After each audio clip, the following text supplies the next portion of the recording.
Hello, everyone. This is MMA Interesting Prospects podcast. Today, our guest is Faeez Jacobs, who will fight on EFC 137 September 10th. Hello, Faeez. How are you? I'm doing amazing in yourself, Martin.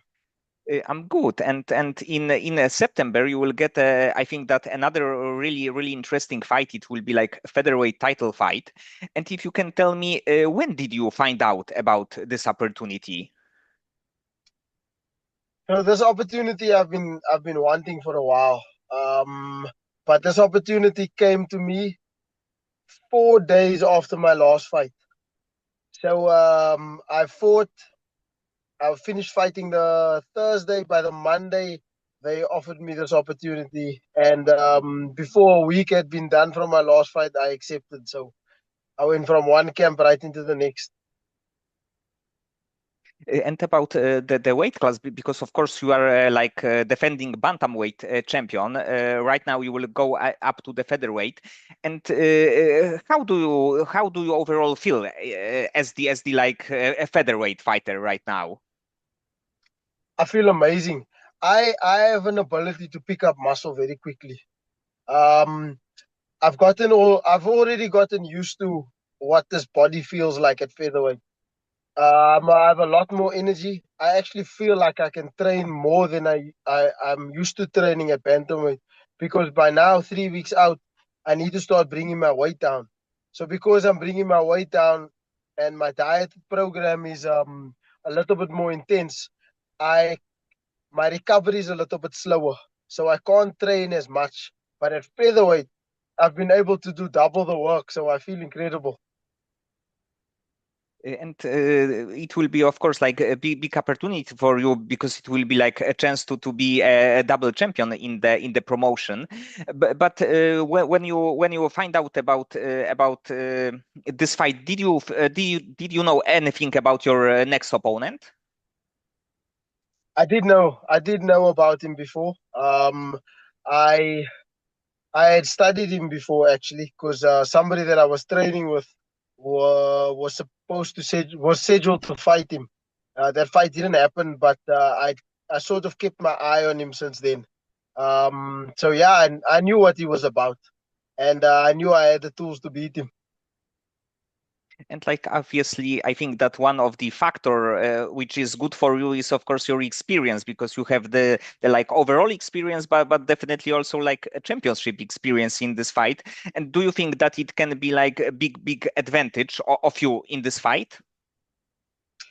Yeah, I think that will be the difference that you'll be able to see. I think that because of having fought 5 rounds several times, I know what it takes to fight 5 rounds. I know how to manage the energy. I know I know some of the things that will tire you that you don't expect to tire you. I know some of the dangers when it comes to preparing for when you're used to fighting 3 rounds fights and moving into a 5 round fight. So my experience will 100% play in my favor. And I plan on using it. I plan on making him make uncalculated decisions. I plan on making him make third round fighter decisions and securing a finish in the later rounds. And after this, do you think that you will stay in featherweight, or do you think about like going down? I think I'll be comfortable fighting in both. I think I'll be comfortable fighting in both. I think that my body is capable of being bantamweight and featherweight. I think that I'm in a good age where, and because of my experience, I understand that the fights are different. When you're fighting at one weight class, it goes in a certain way. When you're fighting in another weight class, other things factor in. So when you're fighting at a bantamweight weight class, for example, you really need to, for me personally, speed is incredibly important. When you're fighting at a featherweight weight class, some of the exchanges are further and fewer away, but power matters a little bit more. Strength matters a little bit more. So it's been a very interesting experience moving up this division and preparing to fight a title fight in the featherweight division. It's taught me a lot about my game, and it's taught me it's taught me that it is possible to be a fighter in more than one weight class. Yes, and in the end, it is like a really cool thing to be a double champion, to be a champion in two weight classes. Of course, like in the UFC, it's a big thing, and I think that even on the regional level, it's a kind of like also a big thing because in the end, you can fight against like best fighters from like two weight classes. So if you are able to be a champion in both, it means that you are one of the like best regional fighters. Absolutely. And in this game, we compete for everything. We're competing for who's getting the best fights. We're competing for whose fights people care about the most. We're competing for performances. We're competing for what kind of matchups we like. And I was getting a little bit bored of what was happening in the bantamweight division in my current promotion. I needed to spice something up. I needed something new. I needed a new challenge. And I think the fans also wanted to see something new from me because on the bantamweight side of things, it looks like pure domination. So let's see what I can produce in featherweight. And of course, you like mainly fight in EFC, but in the end, you have this few fights in UAE Warriors. And do you think that maybe after this fight, something like big will happen to your career? So maybe some big opportunity, like on the international level, maybe something big like this. Yes, 100%. I think that I've got quite a bit of interest in me, and rightly so. I've been active. I've been producing results. I've been working on making sure the fans are happy. I've been making sure the promotion is happy.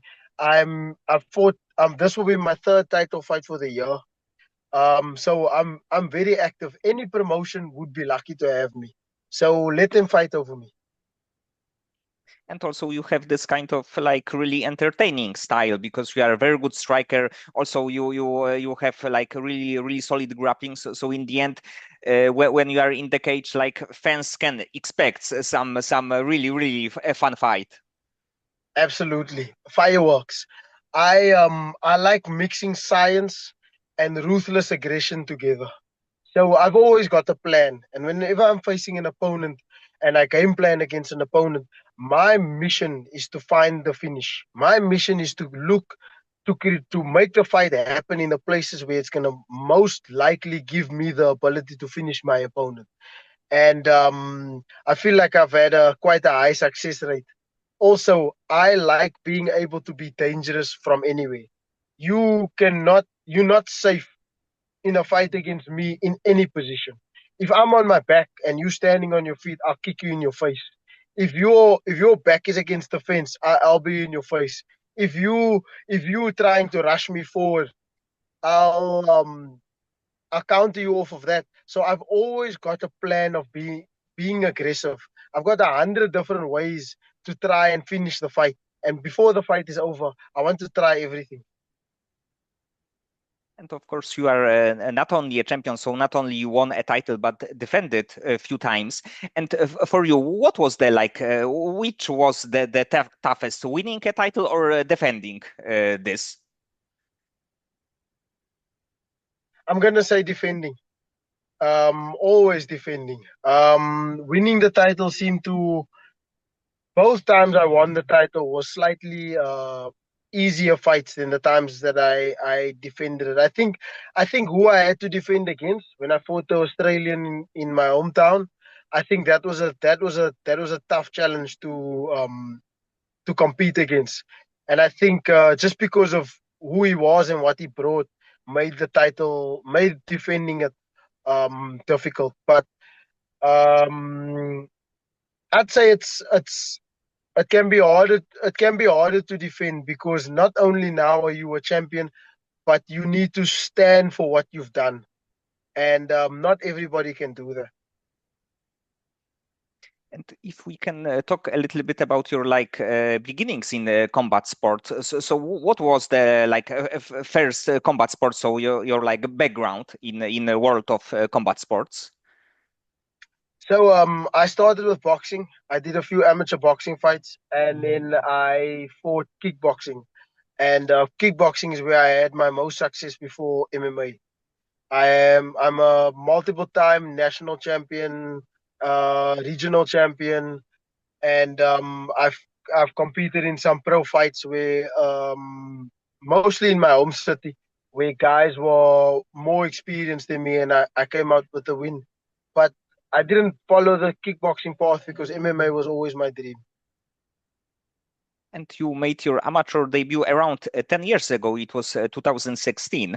At that point, how much of the like full MMA training? So of course, like the grappling part, did you have? 6 months. 6 months, yeah. 6 months of jiu-jitsu, no wrestling at that point. Um, I had I think about 12 amateur fights at that point, 12 amateur boxing and kickboxing. But by the time I made my amateur MMA debut, I only had 6 months of jiu-jitsu. It was enough. It was enough.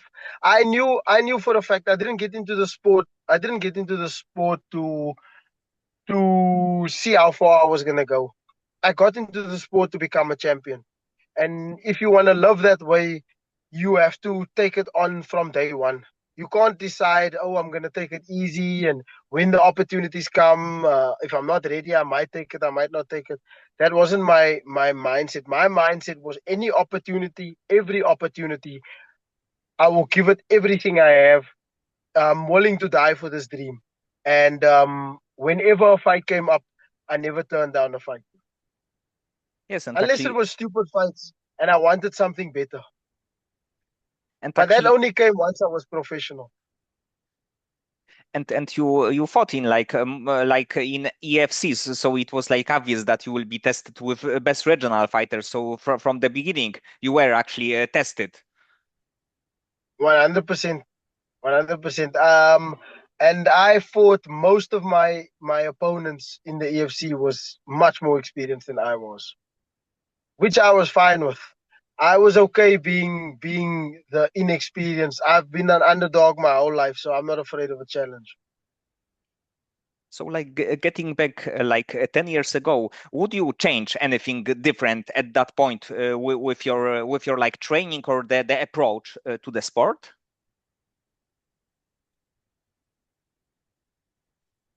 No, and there's a reason why. I've become incredibly independent with how I do what I do. I've become knowledgeable of how to prepare for fights, how to what I need for what result, and I only could have done that if I did not make mistakes. Like I would have never learned those lessons if I did not make those mistakes. Those mistakes gave me very needed information, and that allowed me to become independent. And how I run my camp is very different to how a lot of fighters run their camps. Not putting anybody down, but a lot of fighters need a coach to tell them what to do. I'm not like that. I'm I'm okay to do it all on my own. I'm okay to piece it together how I can piece it together. So like if I know I'm fighting a particular opponent, I'm gonna go to a specific gym to get a specific look in order to prepare for that specific thing. So let's say I'm fighting a guy with who's a boxer, for example.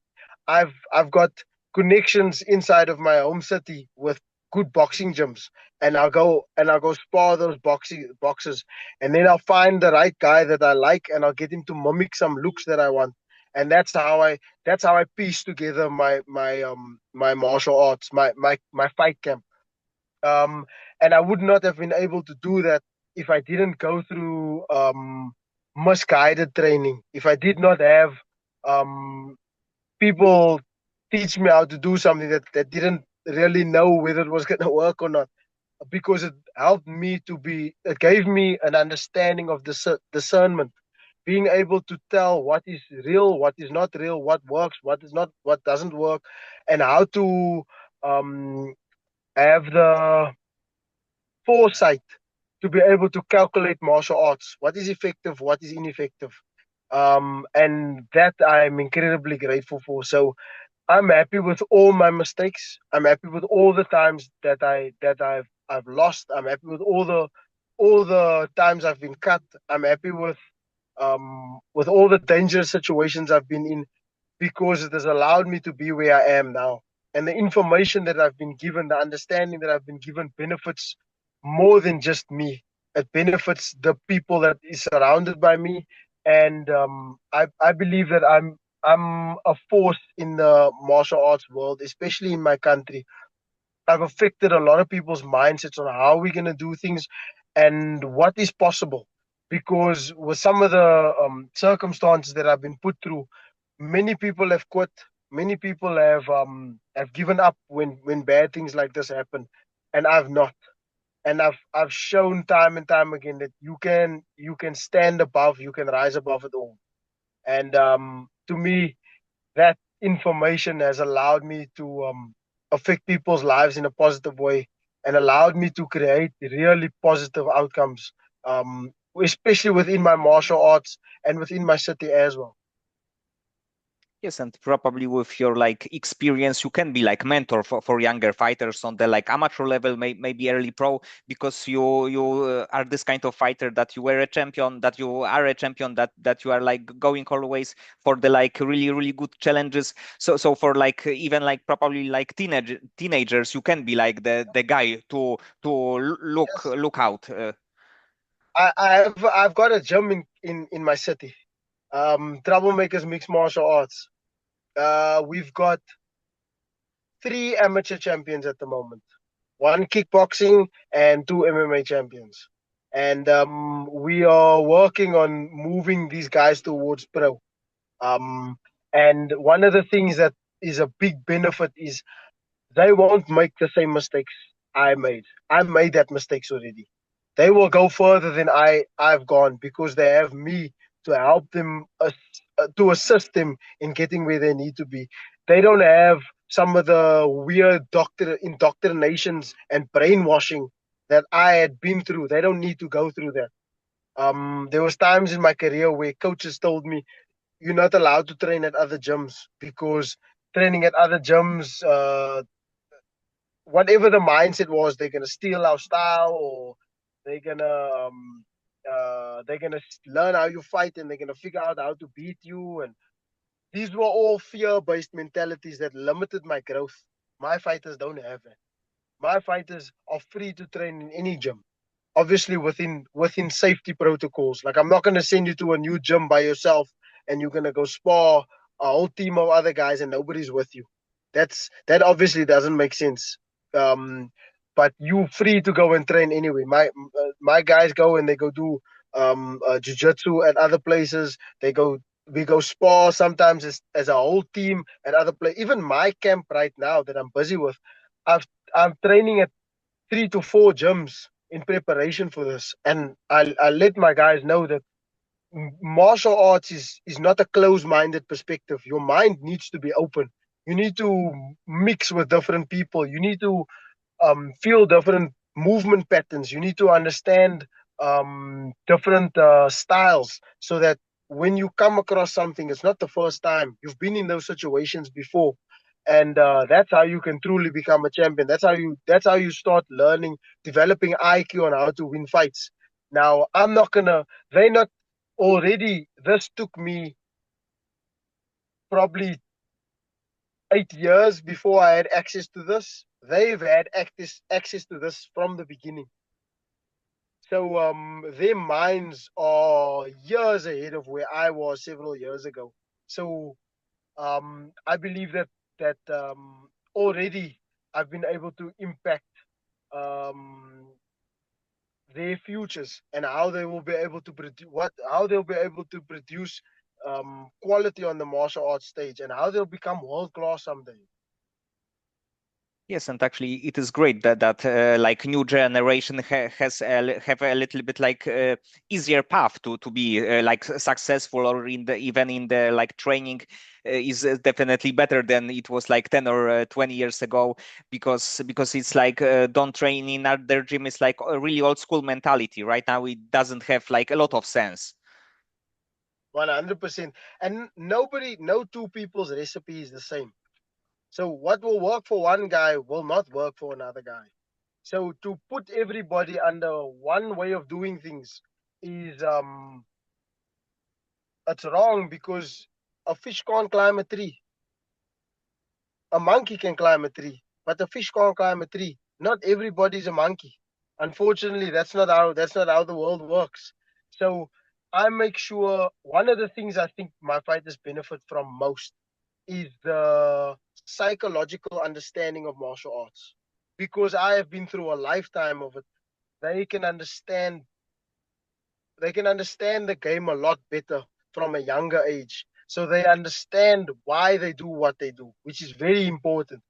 Whereas for me, I was just doing some things half the time just to do it, because I thought it was the right thing to do. But now there's an open understanding, and that me, whenever you learn something, you learn it. That's one way to understand it. But when you teach something, that's another way to understand it. So for me, being able to teach this back has given me an even deeper understanding of everything I know, which I think has reinvigorated my career. I think it's caused a rebirth in me, given me new reasons to fight, given me new understanding to my knowledge, and has made me 100 times more dangerous. I understand this game from so many different perspectives, which which is why you get when you get the troublemaker package, you get a complete package. And I think that overall you have like really, really entertaining style. You are very, very good, of course, like striker, but you have also tools on the ground. But when you are thinking about, let's say, like dream fight scenario for you, so maybe you from the against like fighter from the like UFC, like bantamweight or even featherweight, Mm, do you have maybe mm. like one name in mind that you think that you against this fighter would be like dream matchup for you? Yo, wow. Uh,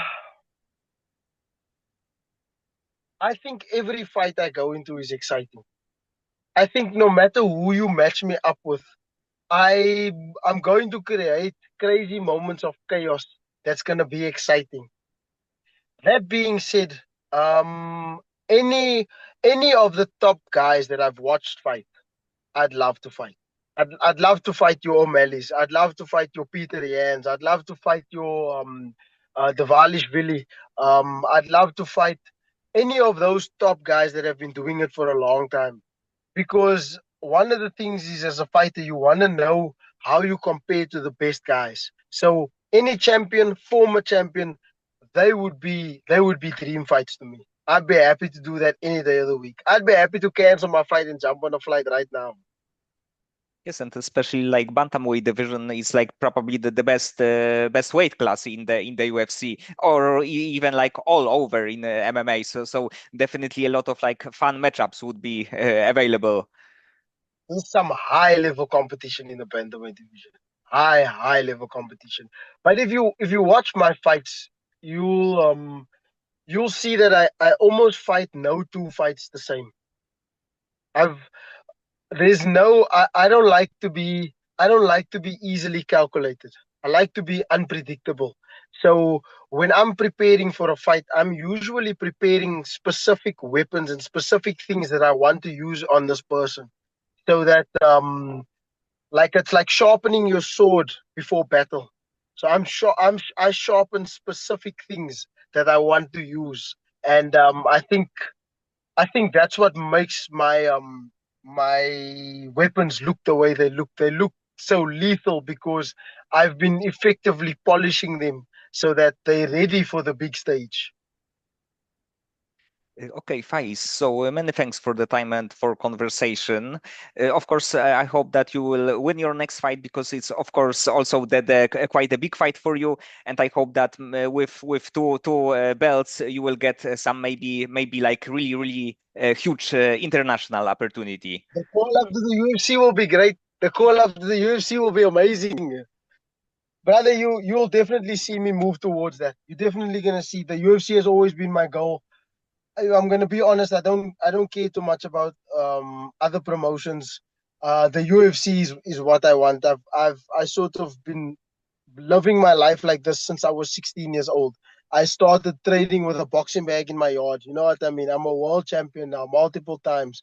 So I'm gonna do whatever it takes I can to convince the UFC that I'm the guy. So if you whatever you can do on your side as well, and we push this momentum, because if I become a double division champion, this without a doubt I'm the best guy that you can possibly recruit from Africa. I've got my whole country behind me. I'm one of the biggest names on this continent. Um, what more do you need? I'm exciting. I deliver spectacular fights. If I don't finish somebody, I generally end up being fight of the night. So I'm the whole package. I'm the whole package. So I'm prepared. I've been preparing for this for well over a decade. So whatever, whenever, whoever, I'm ready. So winning a second belt and then UFC opportunity is like the perfect world. Yeah, that's the perfect world. That's the perfect world.